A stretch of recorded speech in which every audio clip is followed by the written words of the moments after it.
Dear student, स्वागत है आपका एक बार फिर से अपने यूट्यूब चैनल 22 श्रीकांत क्लासेस में। मैं हरपाल सिंह आज आपके लिए लेकर आया हूँ 10th फिजिक्स इलेक्ट्रिसिटी का वीडियो नंबर 3। तो इस वीडियो में हम 3 टॉपिक को क्लियर करेंगे। पहला टॉपिक है हमारा विद्युत परिपथ तथा विद्युत परिपथ आरेख। इसे हम इंग्लिश में कहते हैं electrical circuit and electrical circuit diagram. दूसरा टॉपिक है विद्युत प्रतिरोध, जिसे हम कहते हैं इलेक्ट्रिक रेजिस्टेंस। और तीसरा टॉपिक होगा विशिष्ट प्रतिरोध, जिसे हम कहते हैं स्पेसिफिक रेजिस्टेंस। तो शुरू करते हैं आज के टॉपिक को। तो बने रहे वीडियो के अंत तक और वीडियो को लास्ट तक देखिएगा। और यदि यह वीडियो आपको पसंद आता है तो वीडियो को लाइक करिएगा, शेयर करिएगा तथा चैनल को सब्सक्राइब करिएगा। तो पहला टॉपिक है हमारा विद्युत परिपथ तथा विद्युत परिपथ आरेख, अर्थात electrical circuit and electrical diagram.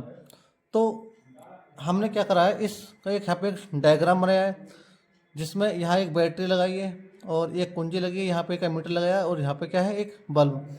तो जब बैटरी से इसमें धारा सप्लाई करेंगे तो धारा जो है प्लस सिरे से होते हुए और माइनस सिरे में क्या है, प्रवेश करेगी। तो परिभाषा यहीं से निकलेगी कि विद्युत धारा के प्रवाह मार्ग को, धारा यहाँ से बह रही है तो जिस मार्ग से होकर धारा प्रवाहित होती है उसे क्या कहते हैं, हम विद्युत परिपथ कहते हैं। तो परिभाषा लिखेंगे इसकी कि विद्युत धारा के प्रवाह मार्ग को विद्युत परिपथ कहते हैं। और इसमें क्या क्या लगा होता है, इसमें बैटरी, कुंजी, एमीटर, बल्ब और तार आदि लगे होते हैं। तो चलिए इसकी परिभाषा लिखते हैं हम। तो यहाँ हमने विद्युत परिपथ की परिभाषा लिख दी है। क्या है परिभाषा कि विद्युत धारा के प्रवाह मार्ग को विद्युत परिपथ कहते हैं। और विद्युत परिपथ में cell, switch, bulb, ammeter, voltmeter, तार आदि लगे होते हैं। अब दूसरी बात है इसमें कि विद्युत परिपथ आरेख क्या होता है। तो एक ऐसा आरेख जो परिपथ में लगे उपकरणों व धारा स्रोत को प्रदर्शित करता है, उसे हम कहते हैं विद्युत परिपथ आरेख। तो अब हम विद्युत परिपथ आरेख की परिभाषा लिखते हैं इसमें। तो ऐसा आरेख जो एक ऐसा आरेख जो परिपथ में लगे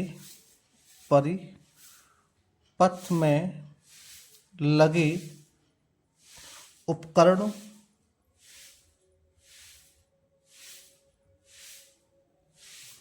व धारा स्रोत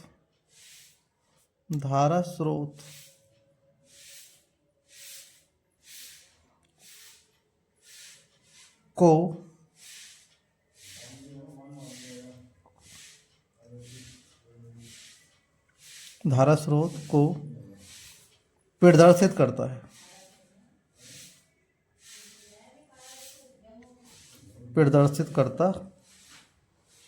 है विद्युत परिपथ आरेख कहलाता है।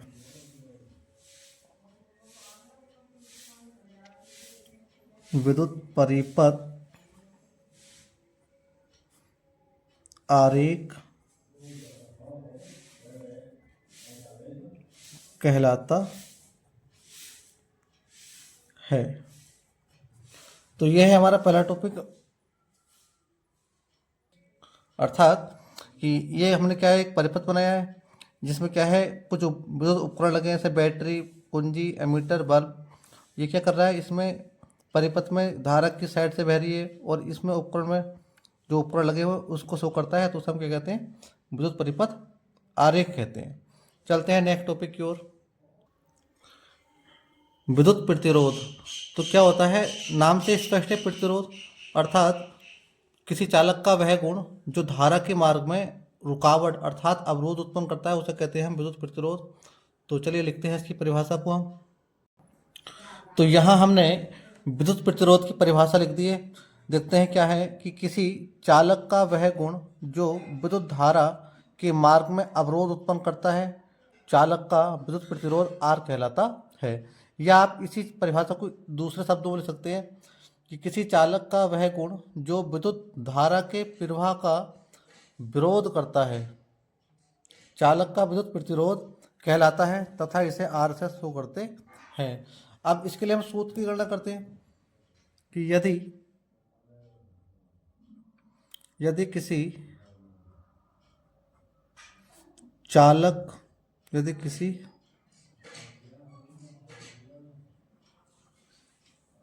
चालक के सिरों के बीच लगाया गया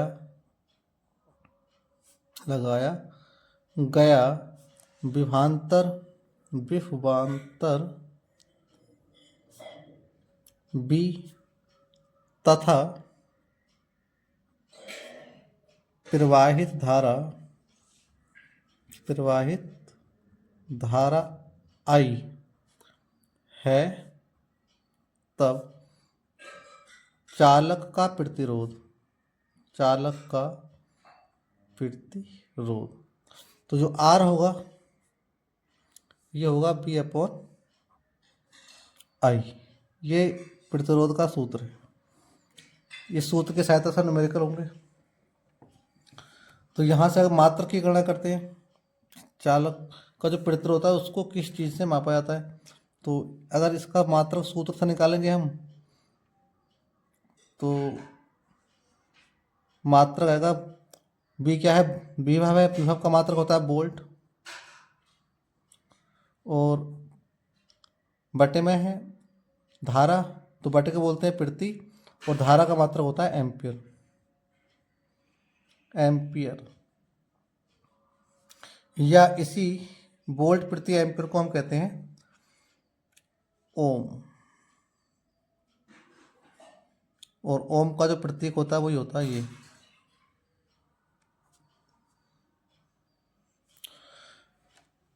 नोट पॉइंट याद रखेंगे कुछ इसमें।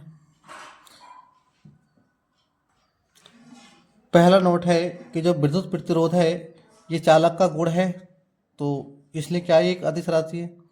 तो नंबर 1 पॉइंट है कि विद्युत प्रतिरोध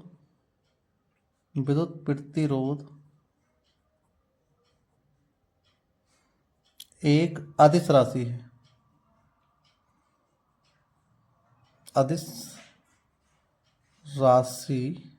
है।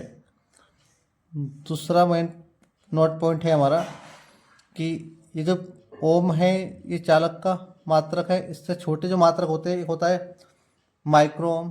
तो 1 माइक्रो ओम जो होता है ये होता है 10⁻⁻6 ओम के बराबर, और जो इसका बड़ा मात्रक है प्रतिरोध का वो होता है 1 mega ohm, M for mega, और ये ओम, ये होता है 10⁻6 ओम के बराबर। चलते हैं नेक्स्ट टॉपिक की ओर। अब हम सीखेंगे विद्युत प्रतिरोध का मान किन किन कारकों पर निर्भर करता है। तो पहला कारक है चालक की लंबाई। अगर चालक की लंबाई बढ़ेगी तो प्रतिरोध क्या होगा, बढ़ेगा। तो यहाँ हम पहला पॉइंट लिखेंगे कि यदि चालक की लंबाई बढ़ा दी जाए तो चालक का प्रतिरोध बढ़ जाता है। तो यहाँ हमने 3 पॉइंट लिखे हैं। पहला पॉइंट है R अनुक्रमणपाती L, अर्थात कि चालक का विद्युत प्रतिरोध चालक की लंबाई के अनुक्रमणपाती होता है, अर्थात कि चालक की लंबाई बढ़ाने पर चालक का प्रतिरोध बढ़ जाता है। दूसरा पॉइंट है कि R व्युत्क्रमणपाती होता है 1/A। ये क्या है, चालक के अनुप्रस्थ काट का क्षेत्रफल है, अर्थात कि चालक के अनुप्रस्थ काट का क्षेत्रफल बढ़ाने पर प्रतिरोध क्या हो जाता है, घट जाता है या कम हो जाता है। तीसरा नोट पॉइंट है हमारा कि R ताप के अनुक्रमणपाती होता है, अर्थात अगर ये चालक का ताप बढ़ाएंगे तो विद्युत प्रतिरोध में क्या होगी, वृद्धि होगी। तो यहाँ हम 3 पॉइंट लिख देते हैं। तो पहला कारक है अर्थात कि R प्रोपोर्शनल, अर्थात R अनुक्रमानुपाती L। इसका मतलब है कि चालक का प्रतिरोध R चालक की लंबाई बढ़ाने पर बढ़ता है। जिस अनुपात से हम तार की लंबाई बढ़ाएंगे उसी अनुपात में क्या है, तार का प्रतिरोध बढ़ेगा। दूसरा कारक है कि R व्युत्क्रमानुपाती होता है अनुप्रस्थ काट के क्षेत्रफल के। तो यदि A का मान बढ़ेगा तो R का मान क्या होगा, घटेगा, अर्थात कि चालक का प्रतिरोध R चालक के अनुप्रस्थ काट के क्षेत्रफल 1 के बढ़ाने पर घटता है। तीसरा कारक है कि आर जो है अर्थात विद्युत प्रतिरोध अनुक्रमानुपाती होगा ताप की। यदि चालक का ताप बढ़ेगा तो प्रतिरोध क्या होगा, बढ़ेगा। चलते हैं नेक्स्ट टॉपिक की ओर। तो विशिष्ट प्रतिरोध, ये हमने एक चालक बनाया है, इसे कहते हैं चालक की लंबाई, और जो चालक की मोटाई होती है, आधार का क्षेत्रफल जो होता है, इसे कहते हैं अनुप्रस्थ काट का क्षेत्रफल। तो चालक का जो प्रतिरोध होता है वो निम्न दो बातों पर निर्भर करेगा। पहला है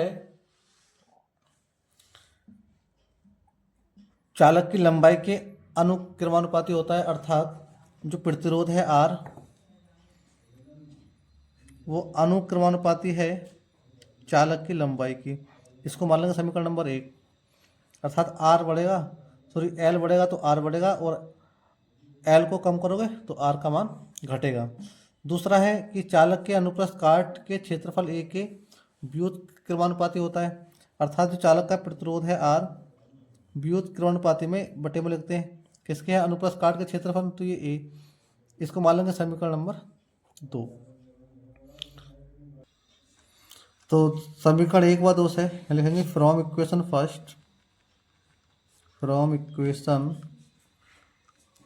फर्स्ट एंड सेकंड। तो हम समीकरण 1 व 2 को करेंगे, मिक्स कर देंगे इसमें। तो इसमें आर क्या है, लंबाई के अनुक्रमानुपाती है, और आर क्या है, इसमें जो समीकरण 2 है इसमें क्या है, अनुप्रस्थ काट के क्षेत्रफल के व्युत्क्रमानुपाती है। तो दोनों को मिक्स करेंगे तो ये एक साथ दे देंगे, आर समानुपाती का चिल्लाएंगे, ये हो जाएगा एल अपॉन ए। अब जब इस चिन्ह को हटाते हैं तो यहाँ पे कांस्टेंट लेते हैं, तो यहाँ पे आएगा आर इजिकल टू, इसे रो बोलते हैं, और ये एल अपॉन ए, और ये रो जो है इसे कहते हैं विशिष्ट प्रतिरोध। जहाँ ये रो जो है इसे कहते हैं चालक का विशिष्ट प्रतिरोध।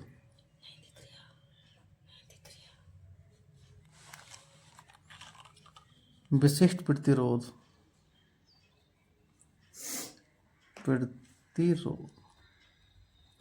हमें इस रो की वैल्यू निकालनी है यहाँ से, तो इसी क्रॉस मल्टीप्लाई कर देंगे। ये ए जो है इधर जाएगा आर की तरफ, तो ये हो जाएगा R A equal to rho L,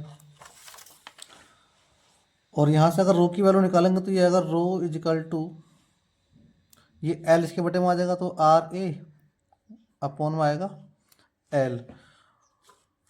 और यदि हम एक को मान लें 1 मीटर स्क्वायर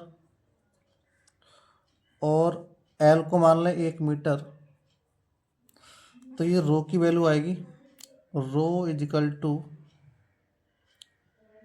इसको रो कहते हैं, आर को ऐसे उतार लेंगे और ए के स्थान पर लाएंगे 1 और एल के स्थान पे 1, तो ये आएगा रो इजिकल टू आर।